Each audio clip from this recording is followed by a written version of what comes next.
I'm really pleased to be joined today on this episode of the Real Relationships Show by Susan Ways. Now, Susan runs a business, Tendrils of Grief, which perhaps gives us a little bit of an insight into her background. First of all, Susan, welcome and thank you for joining me today. Thank thank you very much. It's nice to be here. I'm very honored to be a part of the show. You're very welcome. Now, I was interested in your story when I learned a little bit about it. You said to me that you've been divorced, but you've also been widowed, and you're now in a Yes. relationship with somebody who is divorced, whilst Yes. whilst you're a widow, and that's a very, very different and interesting dynamic, isn't it? It's very different. And having gone through both of these, I can tell you that it's extremely different. And the way you exit a relationship, I've come to realize, is extremely important, and it changes how you show up in future relationships in your life. Absolutely, and I'd be keen to go down that route again in a moment, if you don't mind. But what struck me about the information you gave me before we started this interview was that you said both you and your partner are grieving former relationships, but grieving in a different way. And that's something I often talk to my clients about, particularly if they've gone through separation or about to go through separation. And I remind them that they are going to go through a grieving process for the relationship. But for you, I suspect you're grieving not just your relationship with your late husband, but also you're grieving his passing and trying as well to be there for your partner who is also grieving his relationship. Talk to me about that, because that's difficult to comprehend for somebody who hasn't been widowed, but also ties in with what you were saying about the way you end a relationship dictates or defines how you go into a future relationship. I'd be interested for you to talk to me a bit more about that. Sure. So, with being widowed, you're it's really the loss of so many different things, because it's the loss of your spouse, the physical loss of that person being in your life. It's the loss of your life as a partner with someone, because now I'm a single person, a single parent. The loss of the family that you had, because all of that changes. Everything is about me now. Decisions get taken away from you, such as, do I stay in this house? I have a big house. Do I stay here? Do I sell the house? Some people can't afford to stay in their home and they actually are forced to move out quickly. But the loss of the dream. And when my husband got sick, we were starting to talk about retirement, which is down the road for both of us. But he worked for the government here in the US, and he was going to be able to retire within the next 4 years. And he probably couldn't or wouldn't have because of financial obligations, but he had that option. And we were starting to have those conversations, and all of that got taken away. So now at this stage in my life, I have to completely rebuild my life. And I'm doing it while I'm sad, I'm confused, I'm trying to navigate my way through all of this. Your friendships change because people don't handle grief well. They don't like to be around people that are sad and grieving. So sometimes those friendships will fall off to the side. And I've accumulated so many widow and widower friends. And it's funny because it's kind of a group that you never wanted to belong to, but now you're here. And there's amazing people that I've been connected with through this experience. But it's been every year, I say, has a theme. And the first year I called just shock and awe, because I couldn't believe this was happening. It shouldn't have happened to me. We all think that, right? And then it happened to me. And then it was just the deep, heavy grief. Like, that second year was just deep, heavy grief work and trying to figure out how to get out of this terrible hole. And then the third year was really about rebuilding. And what now? What do I want next for my life? And how do I take all of these things that happened to me and rebuild my life into something that's meaningful? And each stage is difficult in its own right. But then through this, I met someone, and trying to kind of integrate being in a new relationship while dealing with my grief and going through this rebuilding and becoming a different person has just been something that's really been challenging at times to navigate, and because stuff gets all tangled up together, and it's hard to know what's grief and what am I grieving, what are my unrealistic expectations, am I comparing my partner now to my late husband, and trying not to do that, and just trying to sort through what's real and what are the things that I've become attached to as a part of my grief process. Goodness, that's an awful lot to take in a relatively short space of time. And how does that impact your current relationship? Because your partner is divorced. He will be grieving his relationship no matter how it ended, no matter who ended it. We grieve our relationships. So his is a very different grief, I suspect, to the grief that you are going through, because your relationship, it wasn't ended through choice. You very much had a future plan. So you're grieving the relationship, grieving the future plan, whilst trying to be there for somebody who's grieving his relationship, regardless of whose decision that was. And I suspect he's also trying to be supportive of you and allow you time to grieve as well. How does that work for you both? Well, so it's hard for me to speak specifically for him, but what I will say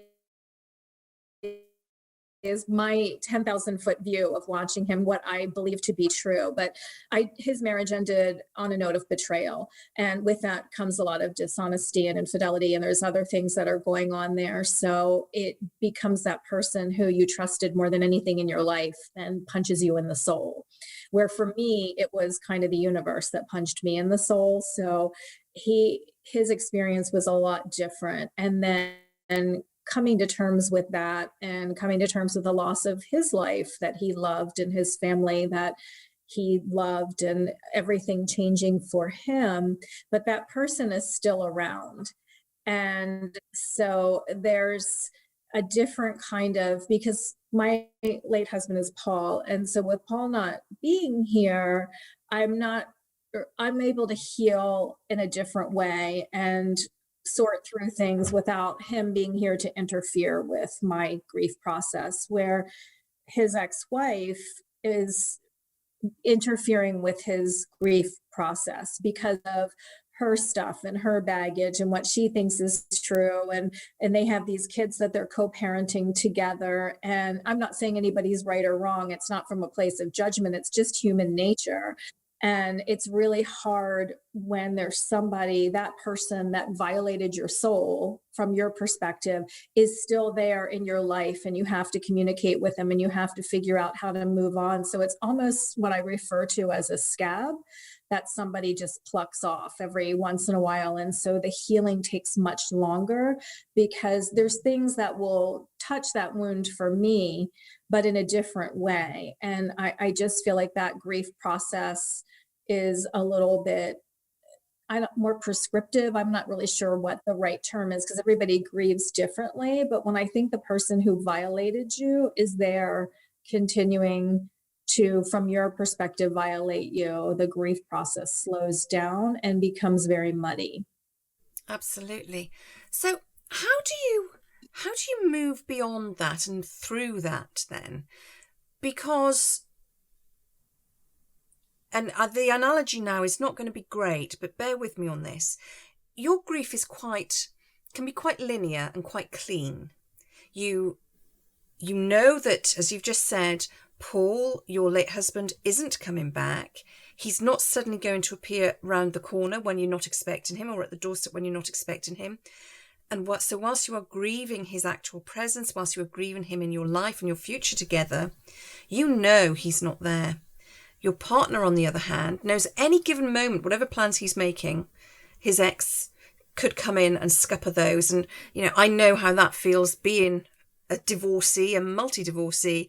I know how that feels just when you think you've got everything on track, you've dealt with everything, and you are sent a blow. So it's really, really difficult to overcome that. But I'm interested to know the impact that has on your relationship as a couple, because I know from my point of view, when I've been with partners, if they've had ex-girlfriends, as most people have ex-partners, ex-girlfriends, I get a bit frustrated if that person keeps appearing in their life.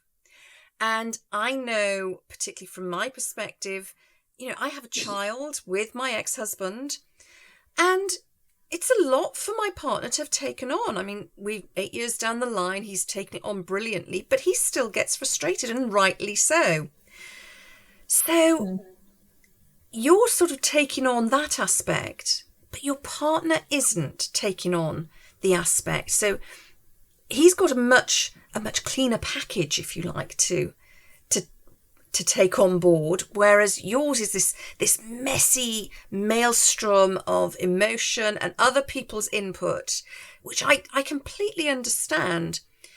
And I'm interested to know how that impacts on your relationship as a couple.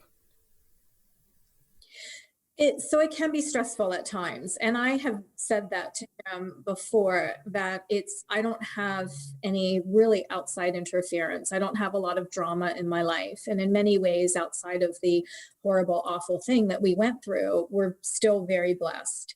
And I'm grateful for that. And so his is a bit more complicated, because you're right. That person can call on the phone. That person can show up at the door, both of which have happened when I have been with him. And I have no ill feelings towards her, because I don't know her. I wasn't in the relationship. But the interference that I perceive that she introduces at times to our relationship, and I've said to him many times that she wants husband privileges with no husband responsibility.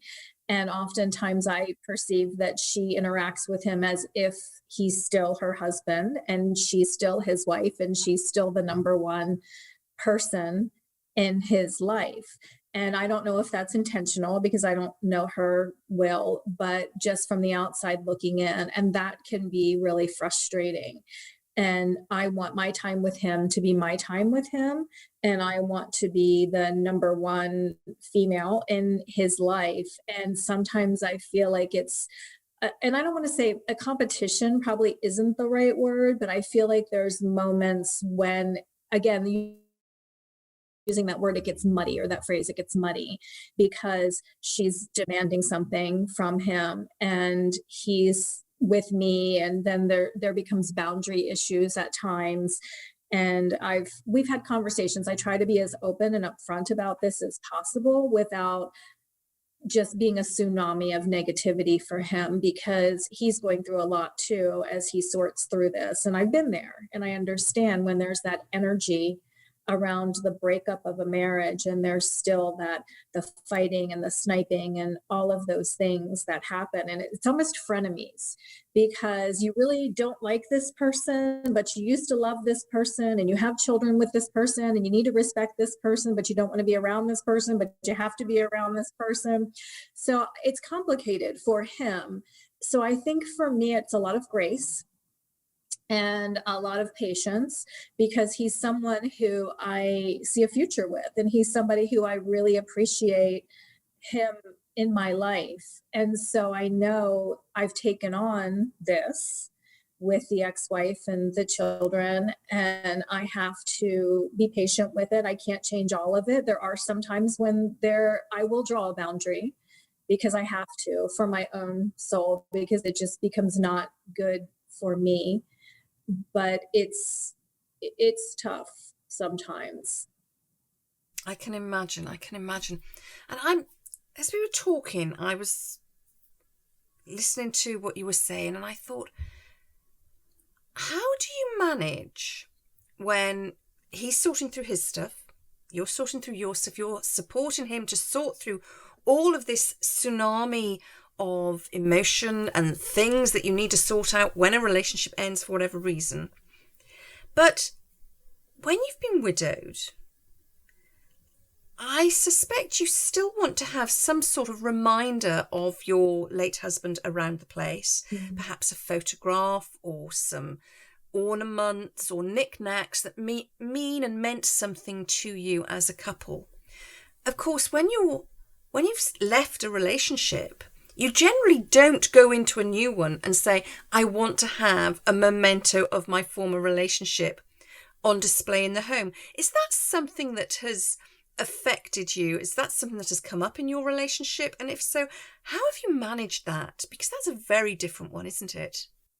It's very different. And so, because Paul's not here to really interfere, to me, love is it's a verb and it's a noun.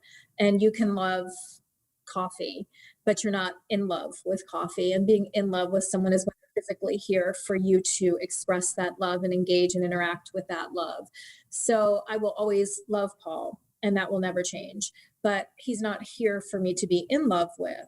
However, we have a 17-year-old daughter together, and this is her father. And her father and I had a beautiful marriage, and we were very lucky. We were best friends. We had a great family.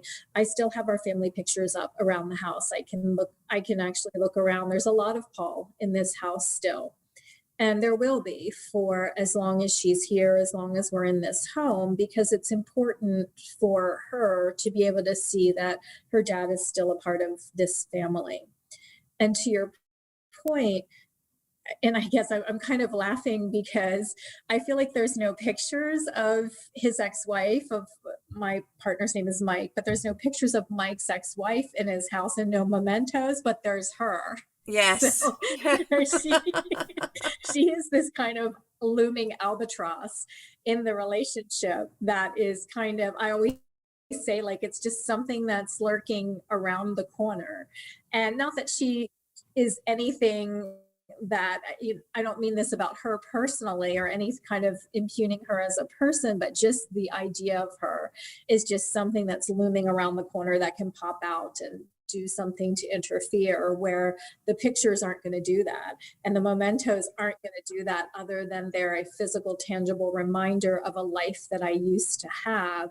And she's an actual real life reminder of a life that he used to have and is still somehow connected to through their children, and as he works through his grief process, and she as well works through her grief process in Exactly. the breakup of the marriage. Because to your point earlier, whether you're the one who broke the marriage up, because I was the one with my first husband who initiated the divorce, and there's still a grief process that you go through, even when that's something that you wanted and knew was good for your soul. Exactly, because you are grieving everything you had, all of those, as you said earlier, those future plans that you made, and you are grieving the life you know. And there is an element of fear because you are, whilst it's your decision, you're still stepping into the unknown. It's a bit like, moving house always comes with a little bit of apprehension. For children moving from school to university, there's apprehension there. Changing jobs, you have the apprehension.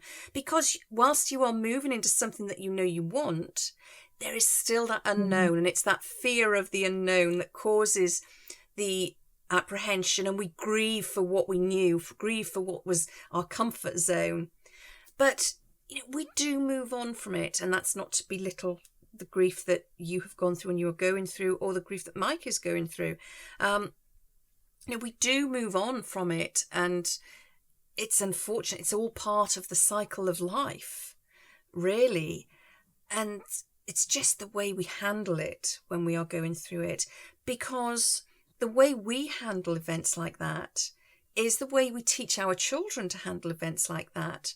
And I was going to ask you, how has your daughter coped with not just the death of her father, but you introducing a new man into your life? That can be challenging for a child at any time, but to deal with that after the death of a parent, I can't begin to imagine how that must have impacted not just her, but you as well as mum. Right. So she and her dad were very close, and she was the apple of his eye. I mean, he was just a fantastic husband, a fantastic father, really just a good human being. And they had such a wonderful relationship. And it, ironically, before he was diagnosed in September of 2016. And in July of 2016, we had taken a family trip together. And on the drive home, I said to him, one of the things I love is just watching you as a father with Madison. And when he was diagnosed in that September, I was like, son of a bitch. I just said this, and now here we are at this, because his cancer was terminal and no one survives his type of cancer. So it was not a good diagnosis, but it's been tough for her because she's a teenager, which stinks under normal circumstances. And then to be grieving and people don't, as we talked about earlier, they don't like grief. And teenagers don't, it's a buzzkill to be around someone who's grieving and you're angry and you're complaining and you're resentful and you're sad and you're all over the place. And it's hard to get your bearing in the world. And so it took her probably a good 2 years to get herself to stable ground and start to climb out of that hole. And so, of course, I'm worried about her. I'm grieving myself, but I'm more concerned about her grief than my grief. I was very careful when I did make the decision to start dating. She knew of people, but she really never met anyone who I was seeing. There was a person that I dated in a long distance relationship, and I think there was maybe some FaceTime calls that he and I had, and she maybe, saw him on that, but really wasn't introduced to him in a physical sense that this is going to be somebody I'm going to settle down with. And when she met Mike, they really hit it off the first time that they met. And it was because they met coincidentally, and he and I were dating at the time, but it wasn't something that we were publicly talking about. We were just kind of quietly dating, and she knew that he was interested in me, but didn't really know that we had already been out on a couple of dates at that point. And we ran into him somewhere, and then the two of them just talked about Broadway because they both like Broadway stuff and just hit it off wonderfully. And so it seemed really natural. And I've checked in with her a lot. How do you feel about this? And I think that she is doing well with it. And when we talk about it, she seems to be.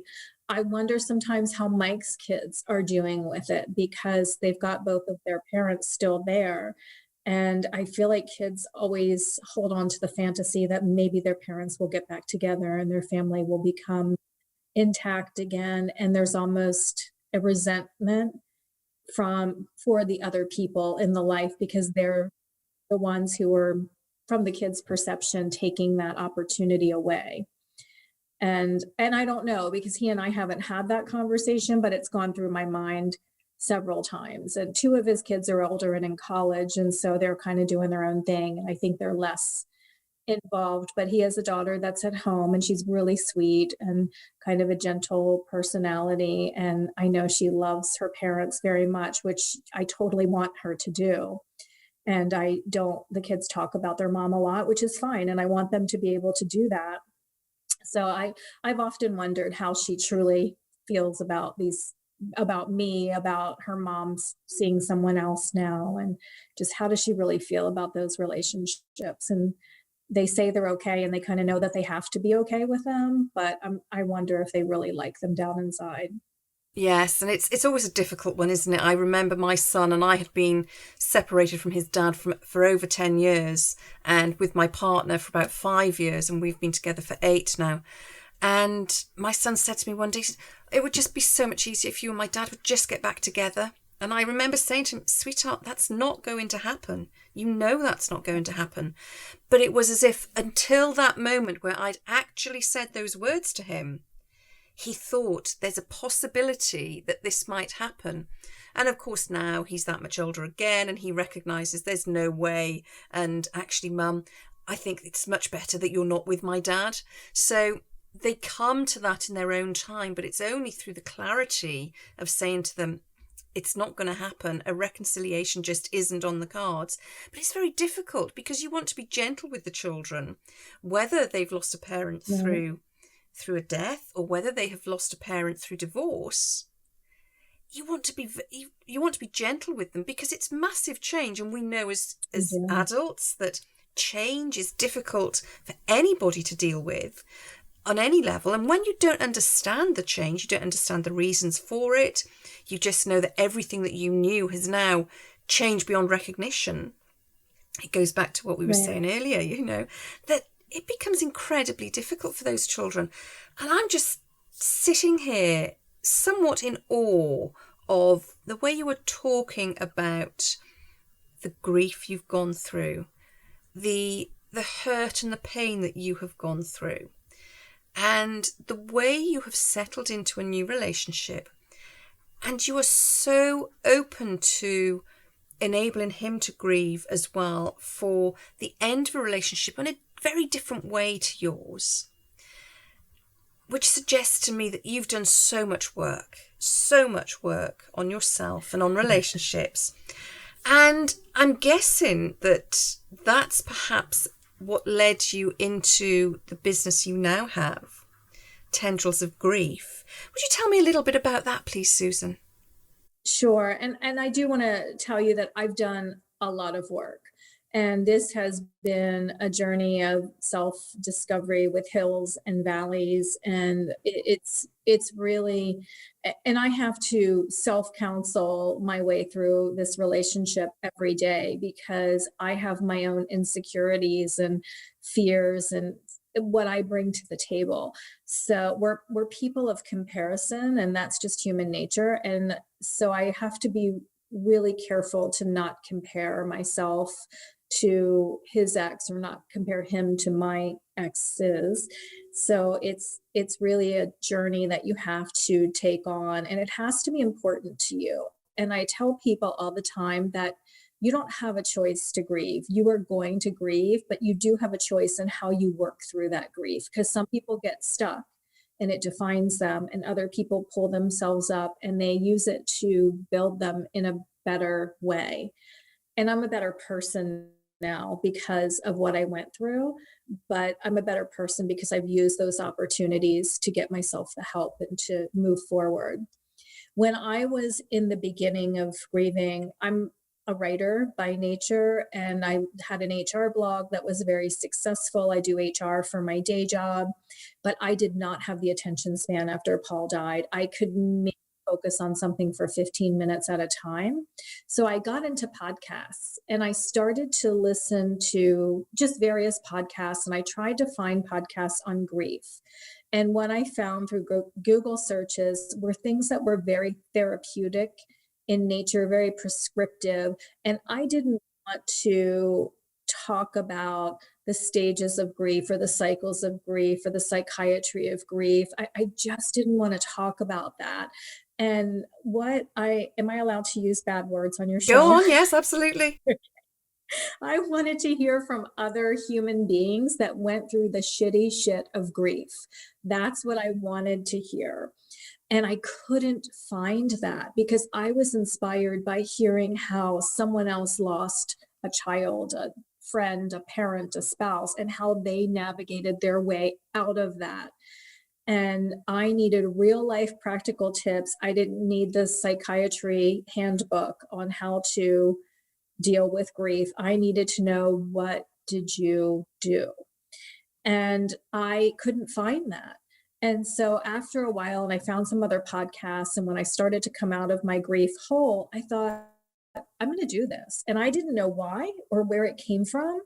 It started as just an idea in my mind, and then it grew and it grew. And the more I talked about it, people were like, you need to do this. You have a story to tell. You need to help other people. And so I started the Tendrils of Grief podcast. And what it is grievers, grief professionals come on too, but we're not talking about what you need to do from a psychiatric or psychological standpoint. We don't talk about the medications that you can take or the therapy that you should get. We talk about what are the practical things that you can do today that will help you feel better. And you hear from real people who lost someone and had a significant change in their life and how they course corrected. And it's just a place where people don't have to feel shame. People always ask me, is this normal? And I say, yes. Anything that you feel when you're grieving is normal because it's your grief journey and we all grieve differently, and there is no normal. It's however you get through it. Some people drink. I've had people come on the show, several people tell me that they had a drinking problem after they lost somebody, but then they came out of it.